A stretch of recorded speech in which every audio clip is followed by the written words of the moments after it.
It was a Discord message from a random account being like, "Hey kid, want to make games?" It's like, I was extremely skeptical. I was like, what is this? Most developers spend years trying to get their dream job.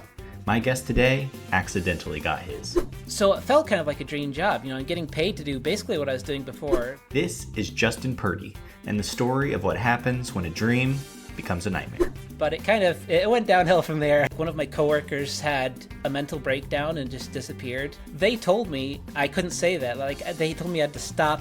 If someone had a mental breakdown, they just weren't fit for this fast-paced environment. Most people would have stopped there, but Justin didn't. I did not want to touch games or even think about games for at least a good year, if not longer. And I just know that if I don't try it, I'll never let myself live that down if I don't. What is your game dev dream? Reverse, what's your game dev dream? Yeah, I absolutely have dreams of...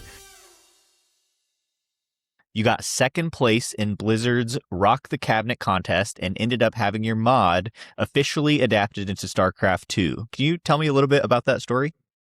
Yeah, so real quick, just for people who aren't familiar with StarCraft, the mission is Cradle of Death, and it was added to the co-op mission pool. So if you play StarCraft, you might be familiar with it. So that took place after I'd been modding for at least a decade, and at that point, I'd actually kind of given up on modding or making games. I was thinking I just got to go to college and follow a typical career path. So I had like a job, a standard college job where I was like doing roofing and stuff like that while going to college for computer information systems, which is basically a CS degree, but more focused on databases and statistics. And I ended up having some downtime where it was the off season at work and I was on college break when they were running this contest for making a custom mission for this co-op mode. And I started out really just helping the community with their projects. I was making tutorials and template projects people could use. I would record trailers for other people's games and playtest them and give feedback. And I had no intention of participating myself. But then there was this guy who was more of a YouTuber, and he wanted help making his own mission. So I started to go hands-on helping him. But he kind of bailed out fairly early, and it turned into my project. And I sort of just accidentally, because I had this moment of spare time, I accidentally ended up investing full time into it. And because I was in the community playtesting everyone else's level, I started to realize that what I was making seemed as good as some of the best games that other people were making. So I started to take it more seriously.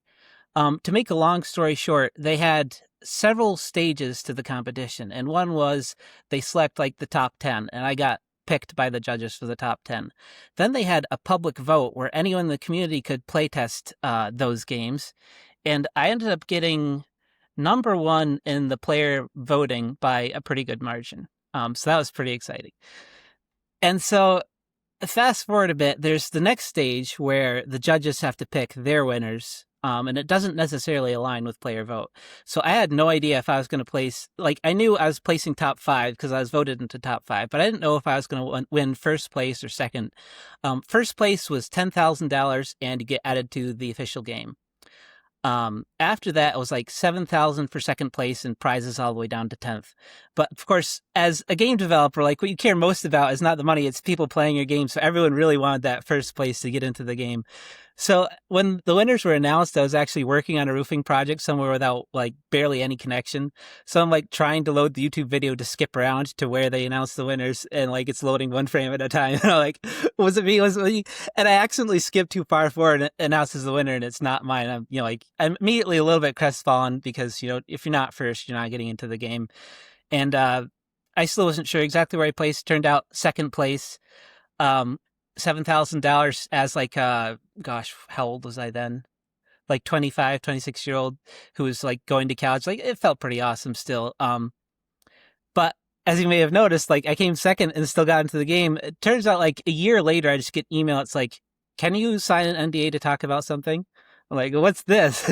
So it turns out they liked my game enough that they were adding it to the game, even though it was second place and they were not contractually obligated to do that. So that was pretty cool. Yeah, that's really cool. So what made you obsess over it? Are you just one of those persons that kind of gets obsessed with a creative project, or were you really motivated by the idea of getting it in there? What actually pushed you forward to kind of work full time on it? That's kind of crazy.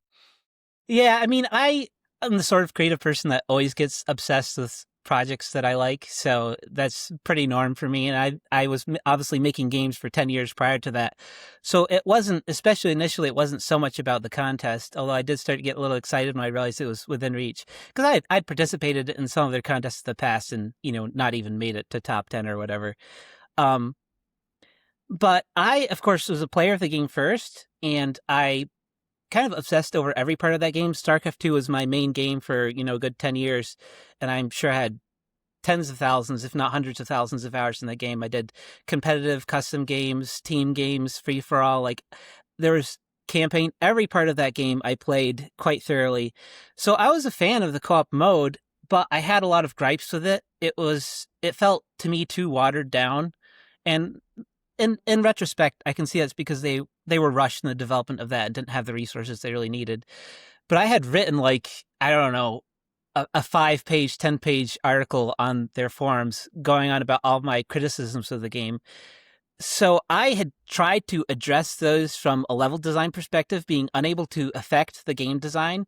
And that was just a really fun challenge for me that I got really into, is trying to figure out how I could address my gameplay criticisms of the mode purely through level design and not actually getting to change the core mechanics. This episode is made possible by the Dev Dream Discord, and the thing I want to tell you about specifically is our monthly guest event. Now, last month we had Aramis host a Q&A where all of the people in our Dreamer tier were able to ask him questions. It was absolutely phenomenal. Now, if you want access to that old episode, you can just join at the supporter tier, which is just $5 a month, or if you're interested in any of the upcoming events, well, we have adjusted the Dreamer tier to now just be $7.99 per month. So the next episode or the next installment of this guest event is in the works for next week if you're watching this on the week it airs, and we will drop some details about that in the Discord very soon. So as you can see, it is free to join with lots of other cool perks, and I hope you'll consider jumping in there. It's a lot of fun. So thanks to the Discord for making this episode possible, and I hope to see you there. All right, back to the episode. So obviously modding is a pretty important part of your origin story, at least, even if it didn't directly lead into game dev for you. Do you think it's still a viable route for people that are interested in game dev to maybe be like a nice first step? I think it's viable. I wouldn't necessarily recommend it. I mean, it sort of depends on the situation, because every modding experience is different. I don't know how many companies are out there who are still hosting modding contests with a $10,000 prize, but I say if they have it, go for it, because again, you can, like in my situation, I got headhunted to work at a company from placing that contest. But because things like Unity and Godot are so accessible, there's less of an advantage to modding now. Like, I think it's easy enough to get into making games other ways that modding isn't as much of an advantage as it used to be. But if you have like a game you're really into that has good modding support and it has like a community that's hosting contests, sure, it's still viable. You can go for it. It's just, you can't necessarily monetize what you make that way, and there's less knowledge transfer when you do eventually switch to Godot or Unity. So if you know for sure you want to do it, you may as well just skip to using one of those engines in most cases. Yeah, super interesting. I've always been a little fascinated by modding, and I feel like there's like a chunk of people that I've interviewed that is an important part of their origin story, but it does make sense that it's not like one-to-one a game dev comparable thing. So interesting to get your take on that. One other little kind of maybe just like origin story piece before we talk about how you actually became a game dev is that you were also a part of Blizzard's MVP program. Can you tell me a little bit about what that was? Yeah, so back in the day, Blizzard had their own forums for all the games where they would occasionally pick out community members they would give them green text and like a label next to them. Like if they made a thread or a post in someone else's thread, they would have a big label next to their name, and all of their post text would be a different color. So that was their most valuable poster program. That was the primary perk of it. The other advantages kind of varied based on who was at Blizzard was in charge of the program. So we got at various times like early access to beta tests of games when it was still just friends and family and not a public invite yet. But in some cases that was just like one guy on the community team using his personal invites on us. Like it wasn't so much of an official perk. It started kind of as a technical thing. Like if you were helping out in customer support with technical issues, that's primarily how the role started. It transitioned later into being also community roles. So I would do things like host tournaments, help with moderation. I did some like ladder challenges, which is like where we tried to have a consistent practice schedule and level up our skills. So there was a lot of different stuff that went into it. A big part of it was just our own internal community. So I became like part of the MVP community with we had a whole Skype group, but also an old IRC channel back in the back in the ancient days before Discord, with MVPs from all of the Blizzard games. So the WoW guys, the Diablo guys, like everyone. And so we just had our own little community there, which was a lot of fun. Yeah, that's really neat. Was there anything that you learned from kind of getting to see some of the inner workings from Blizzard that you've taken forward today and used in your indie career? Or was it really just more of like a community of people hanging out, having fun? Yeah, I mean, part of the lesson was how important it is to foster community with your game, because like for me, like part of the reason StarCraft 2 became this game I sunk 10,000s of hours into was not just because of the game itself, but because I became so invested in being part of that community. So you can get a lot more loyalty from players and have them stick around a lot longer if you invest into building communities like that. And from their perspective, it didn't cost that much. Like we weren't paid, occasionally we got some free swag and, beta keys, but otherwise we were like doing the work of a community manager for them for basically for free. And at the same time, to us as fans, like when I got in, I was like 16. I'm like, it felt so cool to be able to talk to the developers of my favorite game. Like it's great for the fans, but at the same time, as a developer, you're helping build loyalty in your entire community base, but also specifically building super fans with the people who are part of the program. So um, I think that, and just in general, having fun making games, because that was like, it was sort of totally unnecessary. It was just one of those things Blizzard back in the day did for the fun of it, basically. Yeah, that's really cool. And we'll circle back whenever we talk about your game to see if you've found any interesting ways to kind of bring that experience over for a community for your own game. Now, I'd like to jump into kind of one of the most interesting things you said to me in your email when you reached out to talk was that you didn't really have like a dream of becoming a game developer. It wasn't on your radar. But then you get this email asking you to drop out of college, move to California, and just this crazy journey. So can you tell me a little bit about that? Yeah, so I mean, I'm the kind of person who has tons of creative interests, and like I do a lot of art. I do sculpting, painting, writing, all sorts of things. At one point, I tried to run an art YouTube channel. Still have those videos up there. So for me, game development was just one of many interests I had that I lumped into this, unrealistic. You're going to be a starving artist if you try to do this, so don't even give it a go. And I also knew from my experiences modding that it's extremely difficult. Like the kind of mods they did were full game. They completely changed it into something else. Like it wasn't just tweaking values; it's a whole new game. And there's so much work that goes to that as modding. And I'm thinking, well, what if I have to then do all of my own programming, all of my own art? Like it's going to be impossible. So it didn't really seem achievable to me, and so I was just going with a more normal game path. And then I get this Discord message from a random guy. Like it wasn't an email or LinkedIn or anything. It was a Discord message from a random account being like, "Hey kid, want to make games?" It's like, I was extremely skeptical. I was like, what is this? That's insane. Yeah. And so they kind of had to earn my trust slowly. So at first it was like, well, you can just work part-time remotely under contract. And I'm like, that's not a very big risk. I can do a couple of hours of work. If they don't pay me, that's no big loss. But the paychecks kept coming, and eventually I opted not to drop out of college. Or move to California, because my thought process was, this is a cool opportunity, but it still might not last forever, and I'd rather have that degree to fall back onto. But when I finished college, I started working some full time, still remote from New York. And it was a long and wild journey because they were a small startup, and it was kind of investor funded Silicon Valley startup. Elon Musk was their idol type of company, where I had to wear a lot of hats and have an insane amount of responsibility, even as like from day one almost. So it was a super good learning experience. And it was very fun at first because they gave me a lot of creativity. It was almost like still doing modding, just with a lot more resources at my disposal, because the structure of the company was they were basically making a tool built on Unity that was similar to the StarCraft and Warcraft editors that I was so familiar with. I spent 5 years, 5-10 years on Warcraft 3 modding, and then another 10 on StarCraft 2 modding. So they replicated the experience so much that I didn't really have to learn anything new. I could transfer all those skills exactly. It was the same structure for their tools as I was used to.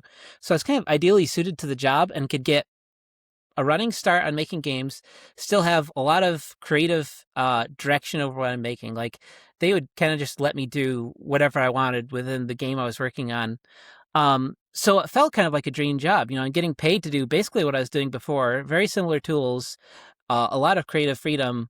But it went downhill from there. I mean, we can get more into it, but they never gave me a pay raise or, in any way increased my compensation from when I started to 4 years later, when I was hiring people who are probably getting paid as much as me and managing a team of 10 engineers and a team of 15 designers, and I'm still getting paid just enough college wages. So, they burned me out, like is very common for the games industry.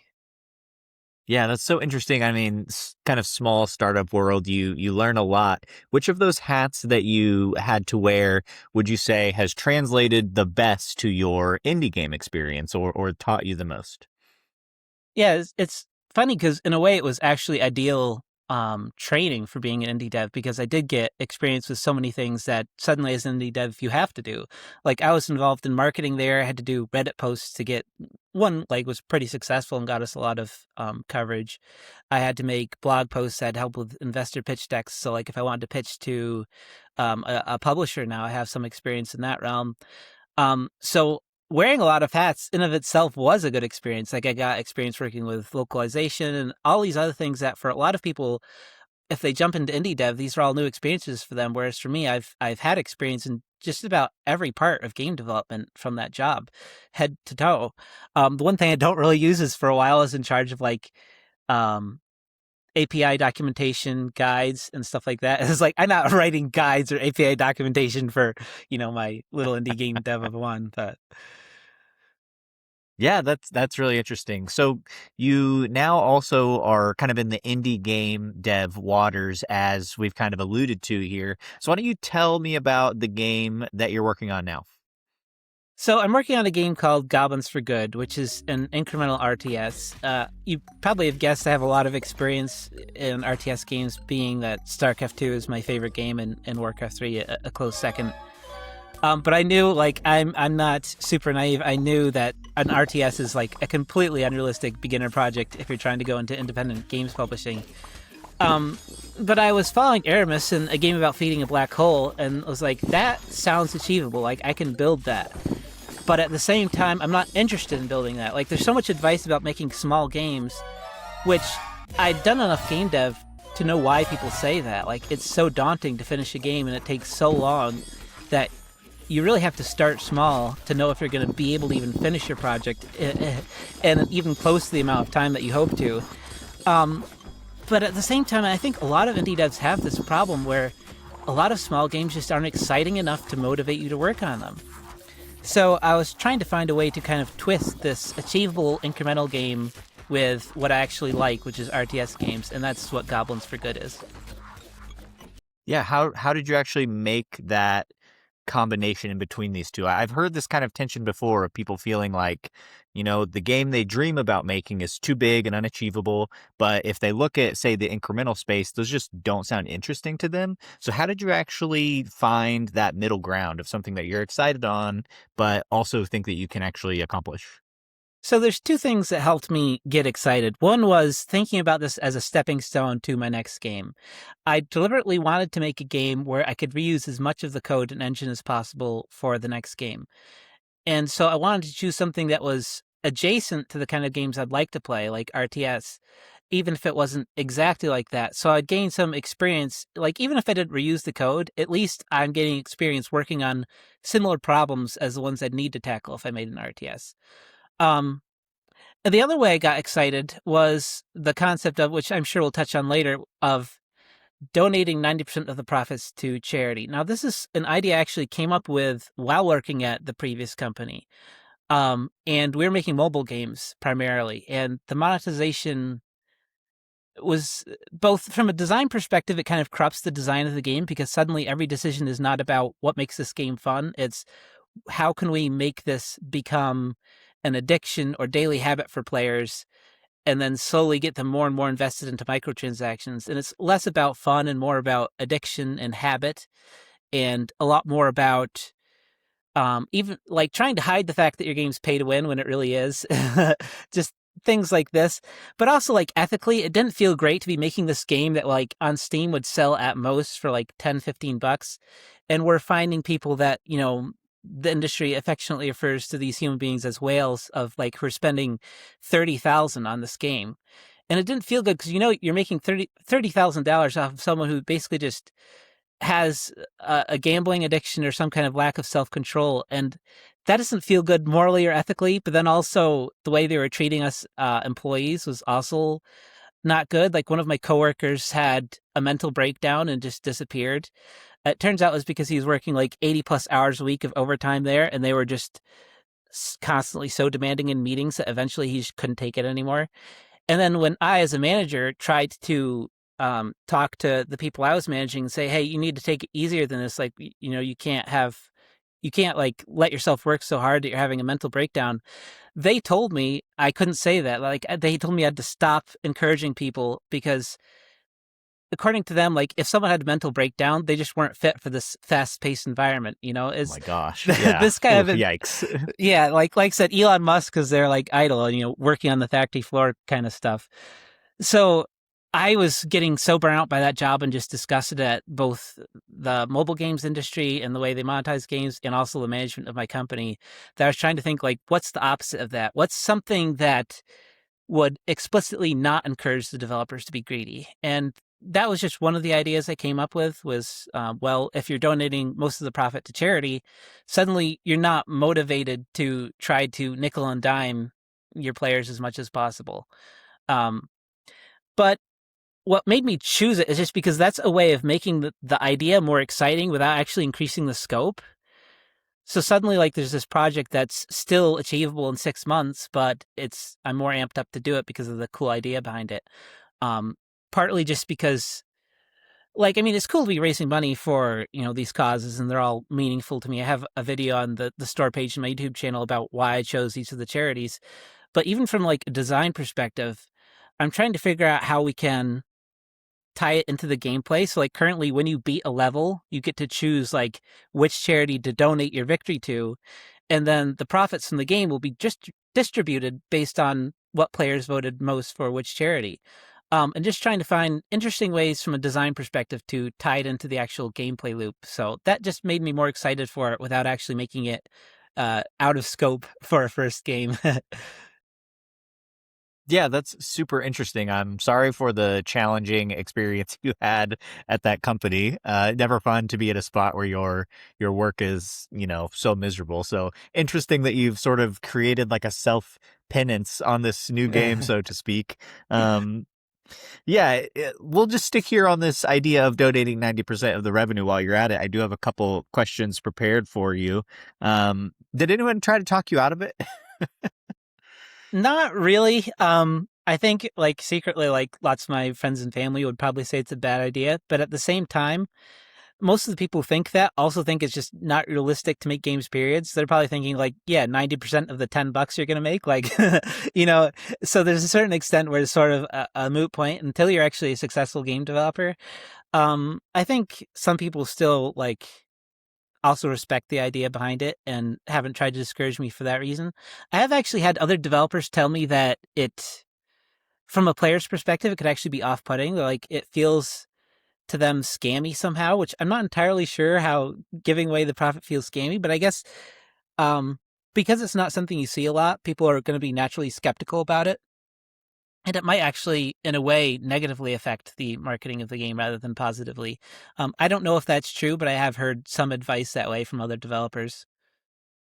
Yeah, so what's your plan for getting the money that will then be sent to these charities? Are you just going to do like a one-time payment Steam page, or is this a mobile game with kind of optional giving to like as a way to encourage, or how is that going to work? Yeah, so far my plan is just it's like a normal Steam game. You just pay what probably $5 for it, something in that range, at least on sale, and that's it. And I'll just every time Valve pays me, I'll check what the current votes totals are and distribute it based on that to the charities, and I'll make sure I post on the Steam page like a news post that shows all the receipts so people can know for sure. Like they can see the number of how much Steam sent me, and they can see the number and the receipts from each charity. I think if there was a lot of community support for the game and this idea of raising money for charity, I could make a DLC. That seems like a more Steam appropriate way of doing it. But I'm not planning that when the game isn't even released yet, and I don't know how successful it'll be because I don't want to commit myself to working on a project that ends up, kind of flopping anyways.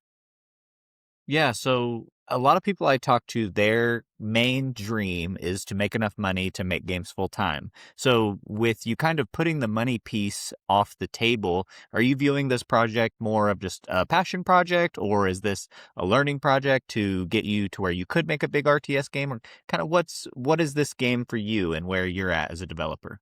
Yeah. Well, my goal is pretty much the same as everyone else, is to make enough money playing mobile games. I feel like the only way I'm ever going to get there is it's not going to be my first game, no matter what it is.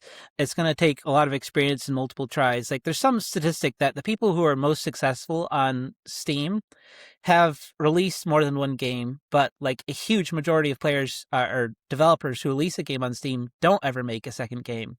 So my goal is to try to get as fast as possible to breaking that statistic of releasing a second game on Steam. So actually my goal for this game is to release the game with a Steam page for my next game already up. And when people finish Goblins for Good, there'll be a wish list call to action for my next game. So hopefully I can translate some of the momentum into my next project and also already have the experience of releasing a game A to B, doing marketing, Steam Next Fest, all these things that I didn't previously have experience with. But also I'll have a little kickstart to the wish list on my Steam page from my first game release. And part of that strategy is also, like I said, deliberately engineering the engine with future games in mind and how to make something that's as flexible as possible. So I can make future games with a less time investment into the technical aspects. Yeah, it's kind of a unique take on like Thomas Brush says your first game will stink no matter what, so you might as well just make it really fast. So you've kind of done like a unique take on that, and I'm really curious about how this kind of marketing beat of taking your first game and then starting your second one Steam page and using that as a way to kind of motivate players to go to your next game. That's really interesting. So I'll be curious to follow up and see how that goes. Now, circling back to the conversation about the game you're working on, which you've described as kind of a combination of incremental and RTS, what do you say as someone who's a huge RTS fan? What are like one or two core pillars of an RTS game that makes it good that the community will be expecting from you? So first, I just want to say that the game is definitely more of an incremental than an RTS. Like, I call it that because that's the easiest way of describing it, because it does have, it's kind of like it looks as if you're watching someone play an RTS in terms of the visuals because you're seeing the two armies fight, but gameplay wise, it doesn't have that much in common, although there is some inspiration. It's definitely primarily an incremental on the more casual side. Um, it was actually inspired by a StarCraft 2 mod that I made back in the day called Zergling Clicker, which was a 5-player free-for-all competitive PvP incremental RTS, which is kind of an interesting experience because um, I haven't heard of many PvP incremental games. And obviously, I couldn't do that for my first solo game development because I think just getting enough players for doing something PvP plus all the netcode would be too much. But it's very inspired by that. But I was in the research stage for this. I was like playing as many demos in the previous Steam Next Fest as I could, and just trying out every incremental game before I had even decided on Goblins for Good. And I just saw that a lot of games had 2D graphics with not necessarily the most thrilling um, visualization of your progress. And I thought it would be making something genuinely fresh, new to the incremental scene if the visualization of your incremental progress was this RTS like battle getting bigger and bigger. And I felt like there's also some precedent for it because there's a lot of mods in StarCraft 2, like Lion Wars or Desert Strike, where it's essentially taking out most of the gameplay of an RTS, but still watching those big battles happen, or even auto battlers like Mechabellum. So the elements of RTS that I'm really capturing is just seeing those big armies fight, and then most of the actual gameplay elements are just incremental classics. Yeah, that makes a lot of sense. I haven't really thought about the way an incremental game shows you the progress, but I think having such an interesting way to display it is a really good idea. So I'll be curious to see how that works. Um, I've heard that I think it's Chris Zukowski says a lot of the developers he feels like is really successful do play a bunch of demos like in a Steam Next Fest, and that's a really key point. Were there anything else that you noticed about the incremental genre that you kind of had as a takeaway after playing so many of them? Yeah, I got sick of seeing the same upgrade tree over and over. Like it's super fatiguing. I guess it's once I learned more about the industry terms, it's kind of like the node buster genre and that infinitely spiraling upgrade tree. I got to the point where I found them really frustrating because as a player, they felt so scattered and disorganized, and all the upgrades are so minor and somewhat linear that after a while you stop even trying to read the tooltips and you just click the one you can afford and go back to playing because you don't have that much choice. And even if you do choose, it's not making that much of a difference. You're better off just clicking whatever and then seeing how much further you get the next time you play. And as a designer, I felt like that was missing a lot of what makes the genre fun because my first introduction, like a lot of people, was Cookie Clicker. And there's a lot more decision making that goes into Cookie Clicker than just buying the next thing that you can afford. So that was definitely the main one that just like playing tons of demos. It was like I got sick of that same upgrade tree. Other things are just like demo optimization. Like some of the demos just didn't have a good new player experience. But as Chris says all the time on his blog and videos, not that many players actually play your demo. So I don't know that that's really the most important learning.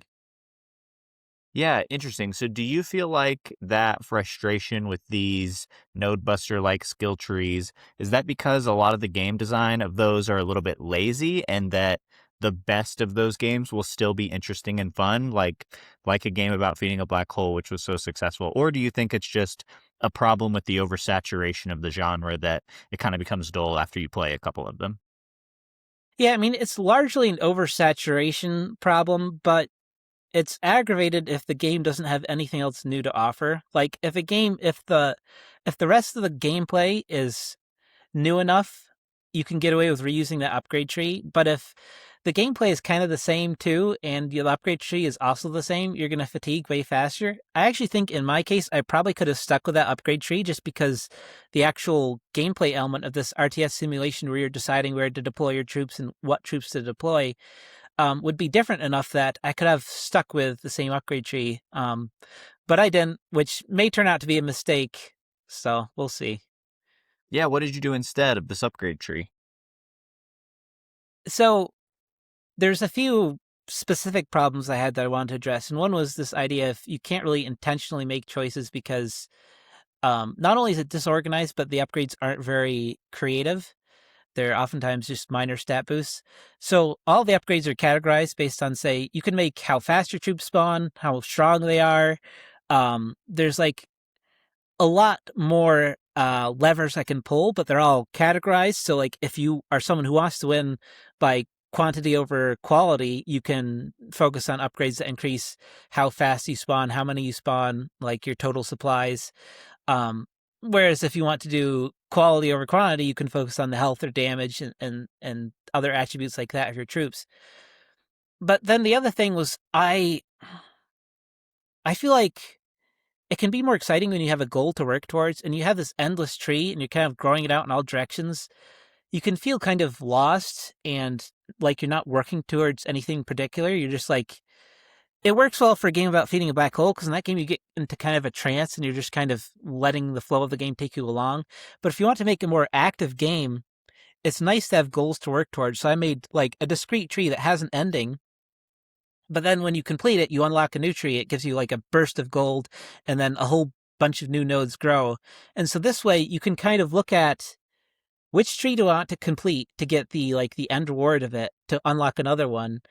yet while still having an endless amount of upgrades, it's just you have these discrete checkpoints that are more rewarding, and you can set goals for yourself rather than feeling a little bit directionless and overwhelmed. Yeah, that's very clever. Instead of having one massive tree, chunking them out and giving some player some choices. So if I go down the quantity over quality tree and I get to the second one, what's the pacing there? Is it like I'm rewarded for kind of filling out all of the first base trees, or do I actually have the resources to just like pick one lane if I want to? Yeah, it also I have to rein it in a little bit because in some aspects the game is not very fun if you specialize too much. Like if you want to just upgrade the health and stats, it's kind of anticlimactic to get into the game and you spawn like one goblin and that's it. You just watch him fight it out. Like it, Yeah. it's like I kind of have to encourage players with exponential cost to eventually diversify into the other trees, so that they'll have some forces to work with, not just like the one dude as they watch. But for me, it's the goal would be to have like different strategic options for beating each level. So like, you kind of notice a weakness in the enemy, and you can choose different ways of exploiting that in the upgrade trees. But in practice, I have a pretty short deadline for finishing this game, and level design goals like that are a lot more complex and are a lot more delicate to balance and playtest. So my initial design of the game is more going to be in the traditional incremental route of, as long as you get your statistics up there, you'll beat the level eventually. And it's sort of a stretch goal where if I have time, or if the game does well enough that can continue to support it in post release, I'm definitely going to emphasize more the strategy part where you can actually choose, unique ways of approaching each level to beat it with a different strategy. Yeah, you mentioned you had a pretty short deadline for this. How long have you been working on it, and how long do you hope the full cycle project is? So I started in March. That was my first time using Unity and my first time trying to use Steamworks or do a game solo whatsoever. And from March to like March and April, after March and April, I already had like a 30-minute demo, and I worked on that a bit more for Steam Next Fest. And now my goal is to publish it by the end of September. So I have like another 3 months. So it'll basically be 6 to 7 months of development time total. Okay, yeah, that seems like a pretty good first launch into the indie dev community. What are your plans after that? Like, and how are you going to do this balance of having that second Steam page ready? Do you already have the idea? Kind of walk me through your plans for that part of your journey here. Yeah, I already have the I have like a long list of notes and gameplay ideas and just visualization of what the next game will be. Um, I learned from Goblins For Good that Valve will let you put up a Steam page with pretty much anything. Like I didn't even really need screenshots. It was just like the same model placed on like a flat plane over and over again. They approved it and had it up. But anyway, my goal for the next game would be to have something very, very similar to Goblins For Good. I'm not planning to go into making my dream RTS. It'll just be another game very similar to Goblins For Good that's an incremental RTS, but with some twists, probably a little more roguelike and simplified in some other ways. So like exploring a different direction, but using some of the same core gameplay ideas. And the goal for that would basically be, can I make a comparable game with the engine I've built, but in less time? So like, can I make something that has as much content as Goblin For Good, but in 3 or 4 months instead of 6 or 7, by reusing all the stuff I've made? As far as my plan on release, like that depends a lot on how it goes. Like if Goblins For Good goes well, I'll be supporting that a lot post release, and not even starting to work on the next game beyond whatever I get for the store page to be put up. But if Goblins For Good does very badly, it'll be like, fixing some bugs, maybe extending the playtime a little bit, and then moving on immediately to the next one. So it sort of depends how release goes. Yeah, and you mentioned that if it goes well with Goblins for Good, you'll keep supporting it. What's that motivation for? Is it just a kind of love of this game, or building your reputation? Because as we've talked about, it's not like you're going to be lining your pockets or anything. So what's the motivation for that? Well, as just a perfectionist and a designer, like as a creative person, like I don't like releasing work that I'm not proud of or that has ideas I haven't explored as much as I wanted to. So part of it is just that it's like it's going to bug me if I don't finish exploring some of the ideas I had for the game. Ideally, I would, like I said, do this in the form of DLC if it has enough popularity to justify that.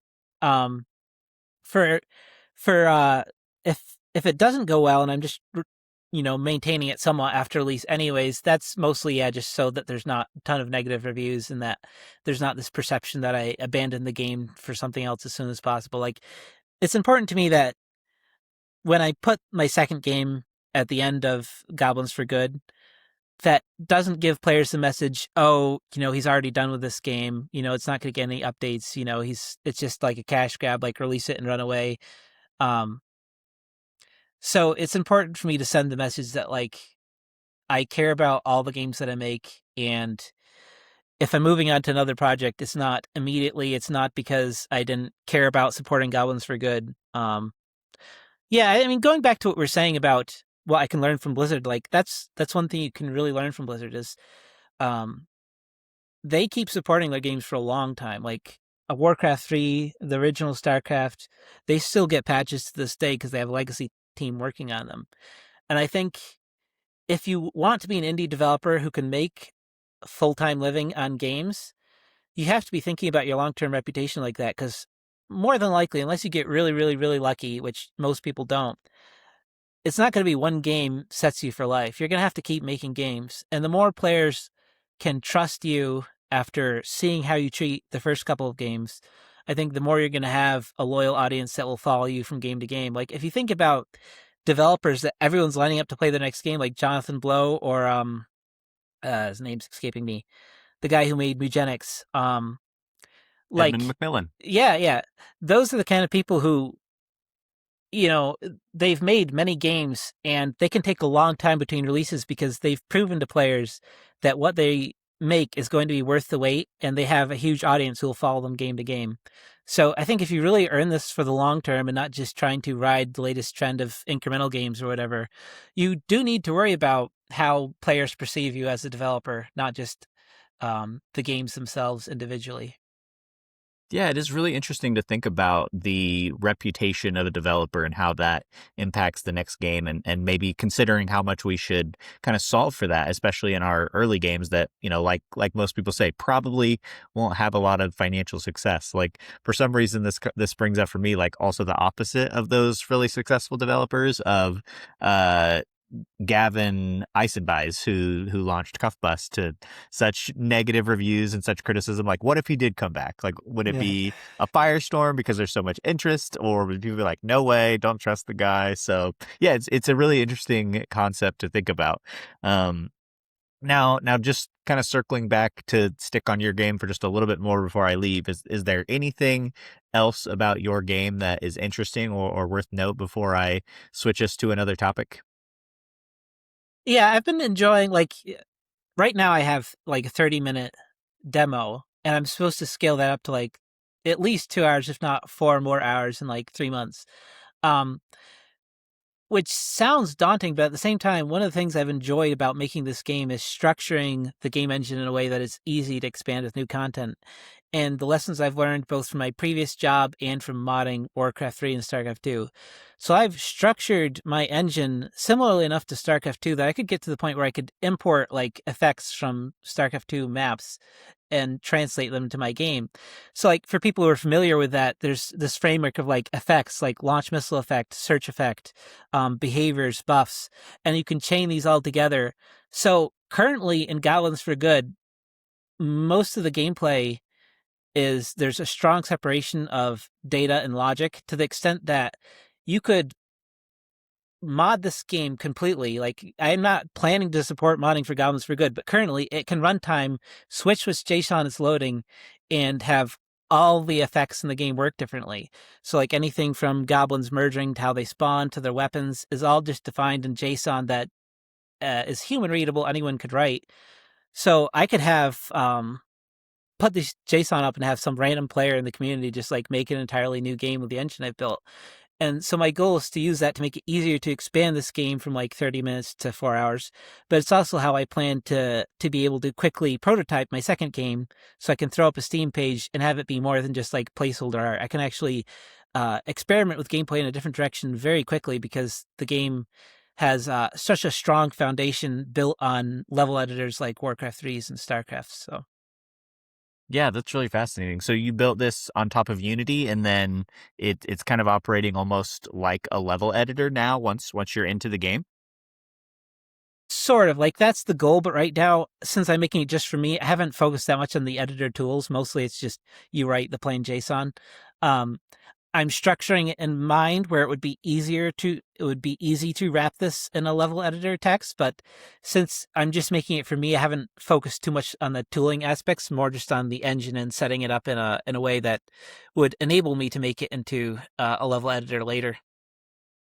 Yeah, okay, that's really interesting, and I've enjoyed hearing about Goblins for Good. Now there's one section of my notes here that we kind of jumped around, so I'd love to circle back to it, and it's sort of just your motivations for becoming a solo developer. So, you had the crazy experience both in modding, but also working with Blizzard, and then you work for this mobile game company, which really burned you out and kind of maybe soured your taste of the game industry. So after all of that, how did you end up wanting to become a solo developer in particular? What about that is appealing to you? Yeah, so like I said, I'm a very creative person. That I have a lot of different creative interests, but I'm also somewhat technical. I can do the programming aspects. It's sort of I'm a, I often describe myself as a technical artist, and I can do both aspects of it. But the more I worked for other people, the more I realized that like it can be fun work because I'm using some element of creativity, but there's the deeper artist within me is never completely satisfied with that experience and is always looking for something that's completely mine. So there's an extent where I always felt like, as much as I enjoyed my job in the games industry, um, I sort of felt as dissatisfied with it as working completely outside the games industry because even though there's some creativity to it, there's always this unfulfilled longing for um, something I can get obsessed with, like I did for the modding contest back in the day, where I created Cradle for Death, where it's something I get obsessed over and want to work on it full time, regardless of the monetary incentives. And so I sort of got to the point where I felt like if I'm going to be working on someone else's games, I might as well just switch to an industry that treats its employees better, be a software dev or a web dev or something, and try to do something creative on the side, which is actually was going to be my approach for Goblins for Good. I had a part-time web dev job, and I'm hoping I'll pick back work on that for a while, in a while. But currently, I'm pretty much full-time on Goblins for Good. And the idea was like I have my own thing that's creative on the side, and then part-time work in a more technical field, because it felt like combining uh, a career with creative aspirations just did not meld well, and it's better to keep them separate for me. I would still love if I can become a full-time indie developer, but I'm still not sure that's really realistic with for someone like me who's not really the most skilled programmer or artist or designer for that matter.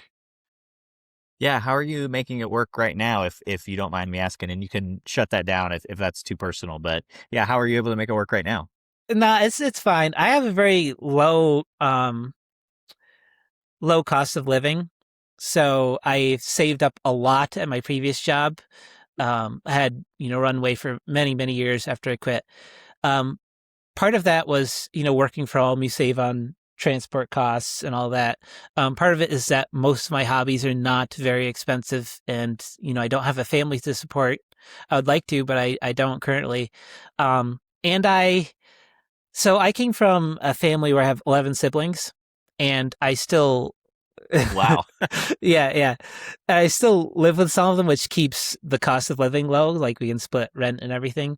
So I am able to coast on my savings for a lot longer than someone else could. I'm still starting to feel the pressure, but it helped that I did get that web dev work for a while, and it's contract based, and my friend who was getting the contracts went to get married and have his wedding and everything. So there's been some downtime. Hopefully it will pick back up, but that's also helped tide me along. And I have had some other hobbies like photography. I've done some wedding photo shoots and stuff that get $500, $600 here and there. So I've been able to make it keep going, but it's getting to the point where I do have to start making money again soon, or it won't be viable. Yeah, thanks for being willing to share that. Hopefully, something will land in your lap for you. So, if anyone needs web dev work, hit up Justin. Hit him up in the comment. I'll make sure he sees it.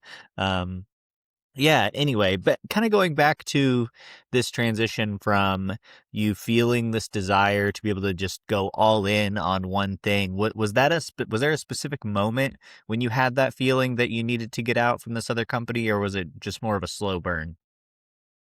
Yeah, it was definitely a slow burn. I was in denial for a long time because, again, as someone who never thought that I would ever work in game development for a living, it felt like a dream come true to not only be able to do it for a living, but specifically this company that allowed me a good amount of creative freedom and an environment I was already very comfortable with because it was so similar to the StarCraft and Warcraft editors. So it felt like this absolute dream scenario. And you kind of, you talk yourself into believing that you're never going to have an opportunity like this, so you can't give it up, and start to blind yourself to the problems that are arising. So by the end of the company, I was doing, so what ended up making me quit, what was finally the last straw,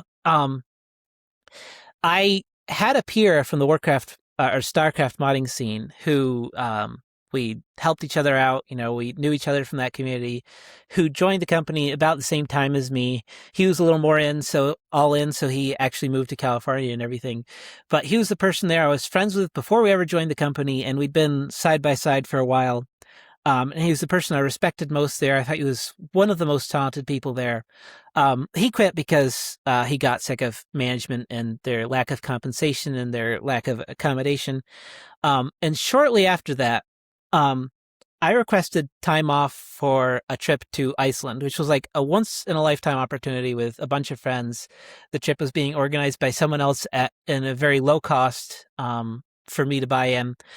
And at this company, we had all-in PTO, which anyone who's worked in a tech startup is immediately shaking their heads at that, because unlimited PTO at a company like that really means zero PTO, because they try to use peer pressure to make you not take any of your time off because everyone else is working harder. Everyone else isn't taking that much time off.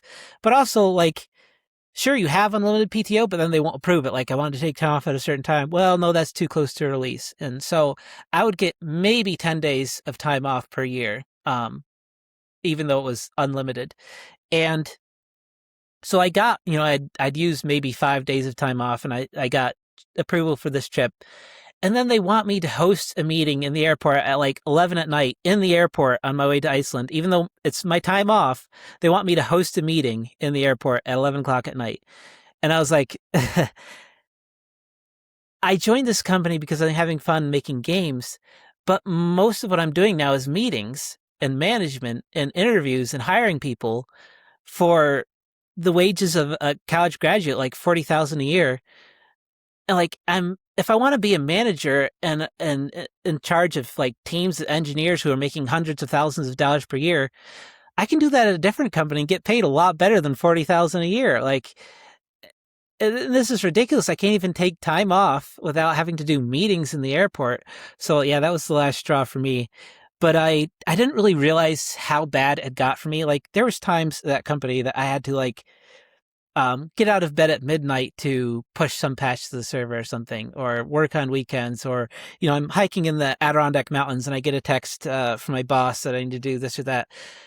And meetings were always stressful. The two co-founders would kind of corner you and like, no warning, give you a meeting and then like interrogate you about something in a kind of high pressure way. I hadn't realized how much that was getting to me because I was so stuck in this mindset that this is the only way I'm going to live the dream of being a game developer.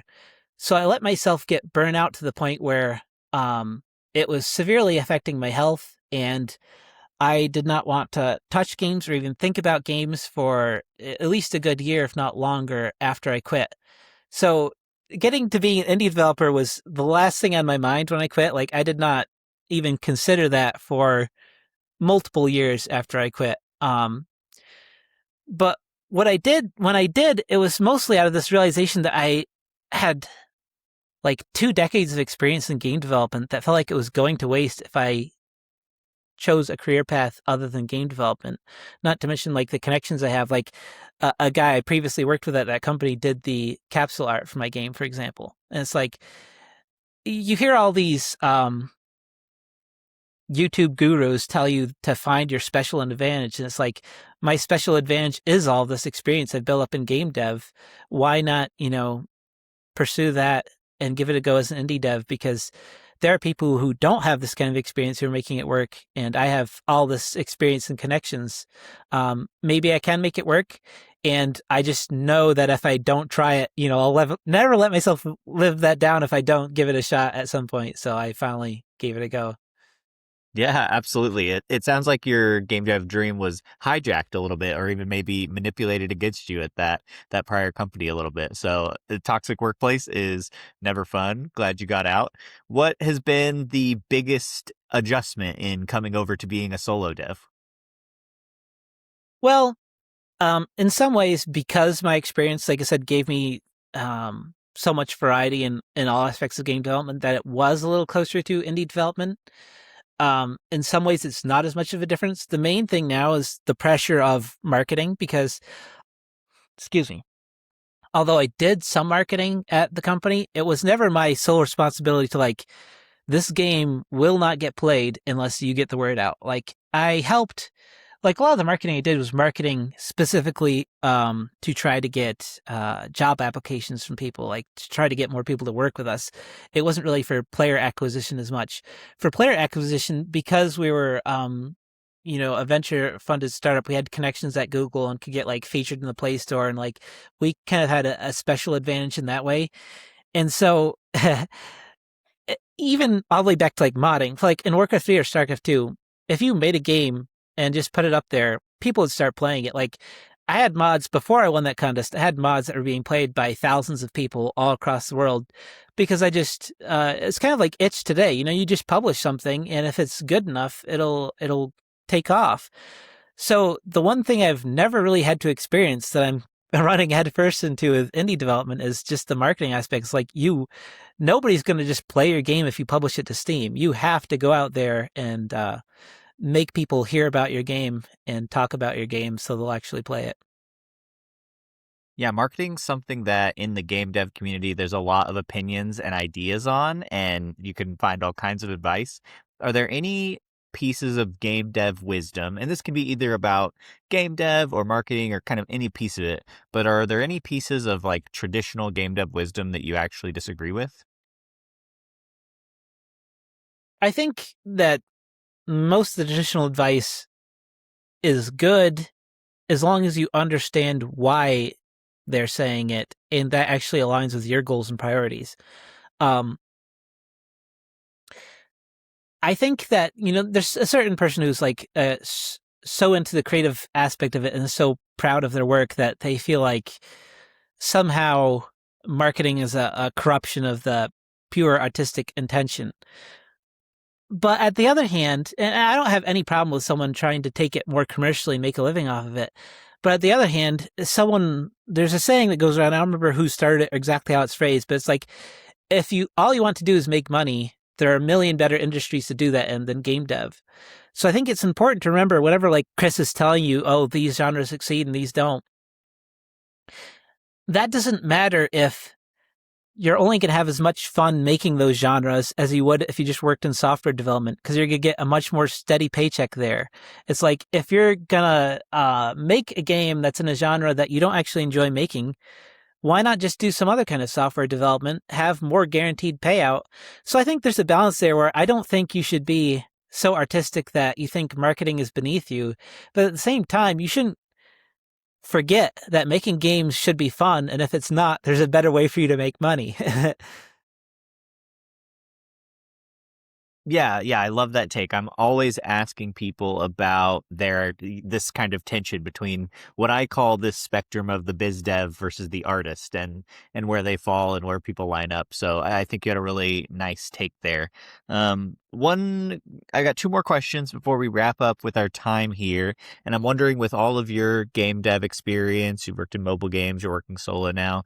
What do you think it is that sets apart an indie dev that's successful versus one that's not?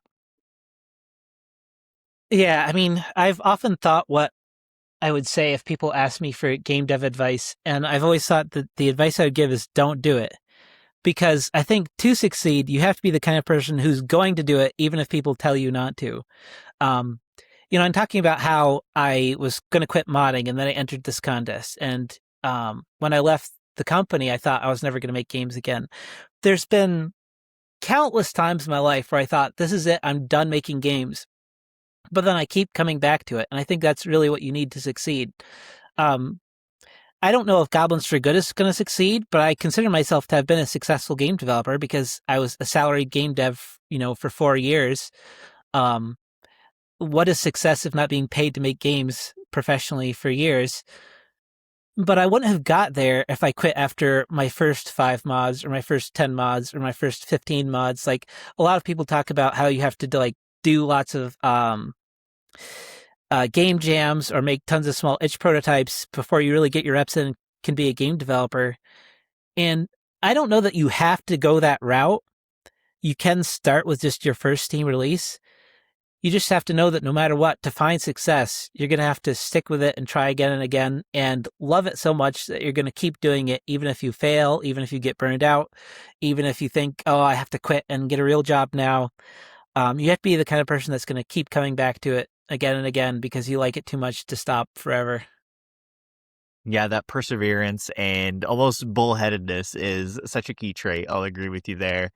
Justin, this has been an absolutely fantastic chat, but also this is the Dev Dream podcast. So I must ask you, what is your game dev dream?